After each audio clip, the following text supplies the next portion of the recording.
Alright, so today we're going to be talking about Subnautica. This is an early access game on Steam. Has a lot of great reviews. I picked it up the other day and started playing. It's a lot of fun. So I thought I'd share, do a quick introduction and on how to get started, because there's not a lot of tutorials in the game. It's not that hard to figure out, but I want to do an introduction on how to get started and where to find some of the starting stuff so that you can be on your way playing. So let's go down the sub. First thing, you'll notice my O2, health, food, and water at the bottom left hand corner. If we look in this little container, we can get some water and some food here. So I'm playing in survival mode. You don't have to play in survival mode. There's creative mode and a survival-ish mode that doesn't have food or water, but I like the challenge, so we're going to go ahead and eat this food and drink some water here. So first things first, let's go get some food and water. So as you swim around, it's obviously going to deplete, and so you need to find things to eat and drink, and that's where these little fish come in. Alright, there we go. So I will show you real quick how to make the food and water. Go back into our sub. So this is our fabricator. This is where we make all our tools and resources. First off, I picked up a peeper here, and that gives me the option to cook it. So we'll go ahead and cook the peeper. So that's food. You can also cook the air sacs, but the air sacs are actually used to make water. When you make, let's get that real quick. When you make food, it'll actually go bad quickly, whereas if you keep the fish alive, it'll still get in your inventory for quite a while. So I'm going to eat this now, even though I don't need it, because it'll go bad on me. But the filtered water stays good. So that's the basics on how to make food and water. Your basic resources in the game, let's look here, are titanium. We'll pick that up off the sea floor, and I'll show you that. Titanium ingots you make from a bunch of titanium. Don't make these right off the bat. You won't need them. I turned almost all my titanium into ingots, and that actually kind of screwed up my game. Silicone rubber, we'll show you how to get that. Glass, and then these others you don't really have to worry about at the moment. So let's show you how to get the basic materials. Spread around in the ocean are limestone deposits. Let's see if we can find one here. Ooh, actually, let's go in here and get some quartz. So quartz you will use in the raw form, and you can use 2 quartz to make a piece of glass. So that's how that's done. Right now we're looking for a piece of limestone to break. Let's see. Normally it's kind of all over the place. Emergency. Oh jeez. 10 seconds Ugh. oxygen remaining. I forgot. I don't have my I don't have my pack. My pack on my back to get oxygen. O2 tank. Okay, here's some limestone. So if we go up to it, left click, we pick up the item inside. Limestone in this starting area will contain anything from lead to copper to titanium, which are the basic materials. The first thing we want to make, though, that's helpful is a survival knife. The scanner and the survival knife are the first 2 things off the bat you'll want to make. So the scanner takes 2 titanium and a battery, and survival knife takes titanium and silicone rubber.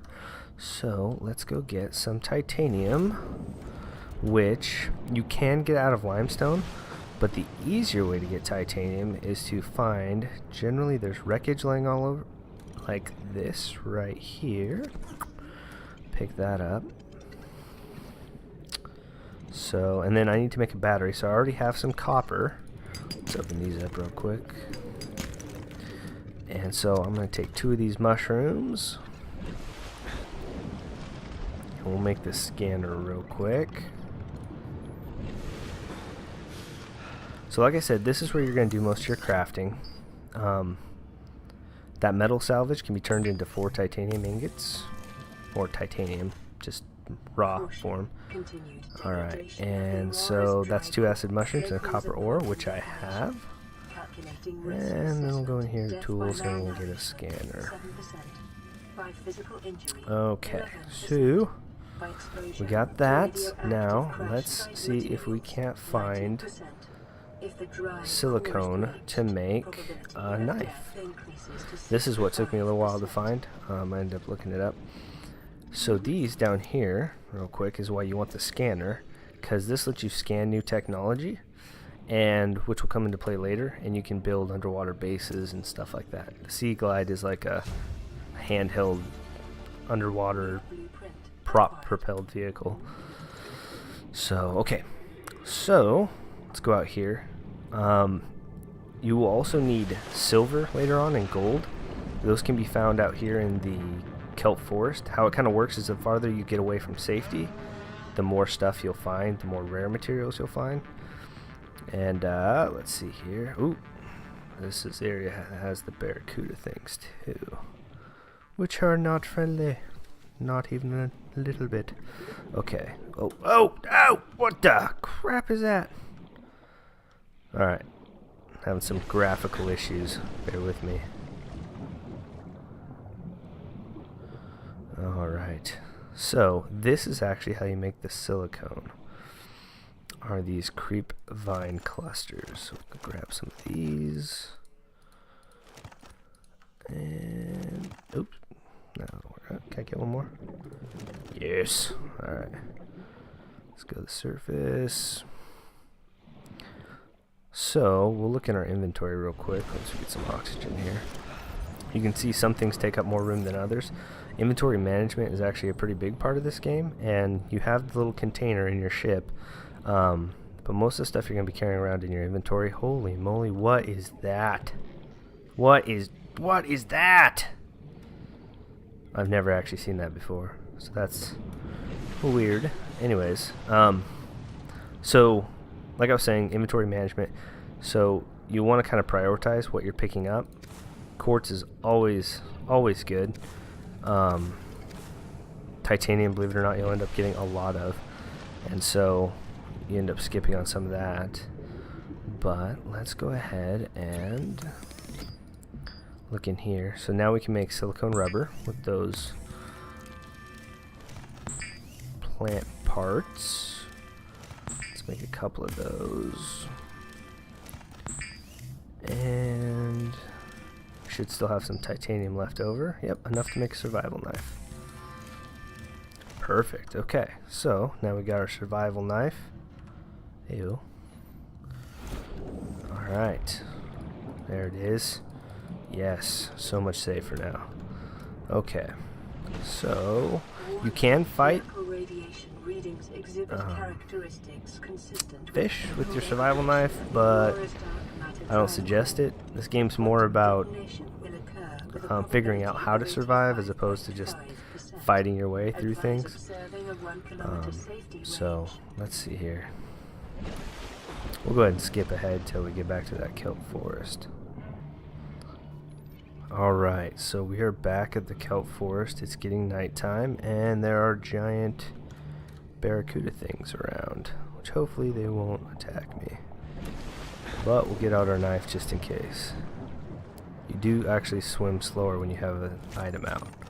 So we'll get some creep vine here, and we will see if we can't find some silver. So out in these little bit more dangerous area is where you're going to find silver and gold in those limestone deposits. Ooh, this is super creepy. Yeah. Maybe we'll wait. It's kind of freaking me out. I'm not a huge fan of open ocean anyways. Yes. Yes, awesome. Okay, let's get out of here. It's creeping me out. Saw one of those barracuda things around here somewhere. Okay, so since we're back, let's go over a few things. Let's just go over the tools real quick. So we looked at where to get the resources.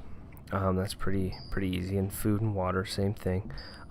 Equipment, you can make fins, O2 tank. This is the basic stuff. Later on, you can mod it. The radiation suit is for the closer you get to the ship, the higher the radiation, and it'll actually kill you. So that's what that's for. The scanner is for getting new tech, and you can scan just anything in the world. They'll give you a bio on it. The welder is what you're going to use to fix things like this and the radio, and also when your underwater base springs a leak, that's what you'll use to fix that. Diver knife, obviously, is pretty self-explanatory. Flashlight, same thing. Dive reel, that one's kind of helpful. Air bladder uses your O2 to take you back up to the surface. Flares, those are flares. This one right here is probably the biggest one so far. This is how you build your bases underwater. The trick about bases underwater is that if they don't have power, they won't actually supply oxygen. So that's the big thing. You can build a base, it'll be dry inside, but it'll say power 0, and there's no oxygen. So aside from that, here's that Sea Glide I got earlier, so I can build that. But aside from that, it's just exploration, gathering materials, and building and getting farther and farther away from your life vessel. So that's it, guys. Hope that helped, and thanks for watching.